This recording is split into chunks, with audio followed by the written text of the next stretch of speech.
अस्सलाम वालेकुम नाज़रीन, मुल्क भर की आवाम के लिए एक अहम खबर सामने आई है। हुकूमत ने पेट्रोल और डीजल की नई कीमतों का ऐलान कर दिया है, जिसके बाद हर तरफ इसी मौजू पर बात हो रही है। बहुत से लोग जानना चाहते हैं कि आखिर कीमतें क्यों बढ़ती हैं, क्या इसका ताल्लुक सिर्फ पाकिस्तान से है या पूरी दुनिया से, और इस फैसले का हमारी रोज़मर्रा ज़िंदगी पर क्या असर पड़ेगा, ये जानते हैं इस रिपोर्ट में।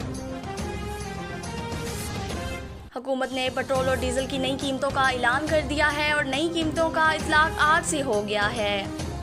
हुकूमत का कहना है कि जब आलमी मार्केट में खाम तेल महंगा होता है या दरआमद पर आने वाले अखराजात बढ़ते हैं तो इसका असर पाकिस्तान पर भी पड़ता है, क्योंकि पाकिस्तान अपनी ज़रूरियात को ज़्यादातर खाम तेल बैरून मुल्क से ख़रीदता है। इसी वजह से जब आलमी मार्केट में कीमतें ऊपर जाती हैं तो पाकिस्तान में भी पेट्रोल और डीजल की कीमतों में तब्दीली की जा सकती है।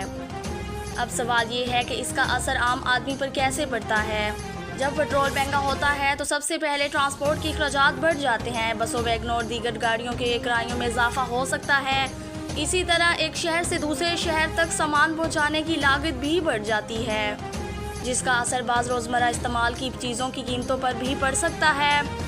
दूसरी तरफ कुछ मुआशी माहिरीन का कहना है कि अगर आने वाले दिनों में आलमी मार्केट में खाम तेल की कीमतें कम होती हैं तो हुकूमत अगले जायजे में आवाम को रिलीफ भी दे सकती है। ताहम इस बारे में हतमा फैसला सिर्फ सरकारी ऐलान के बाद ही सामने आता है। इस वक्त हुकूमत का मौक़िफ़ यही है कि नई कीमतें मौजूदा आलमी हालात और मुआशी सूरत हाल को मद्देनज़र रखते हुए मुकर्रर की गई हैं।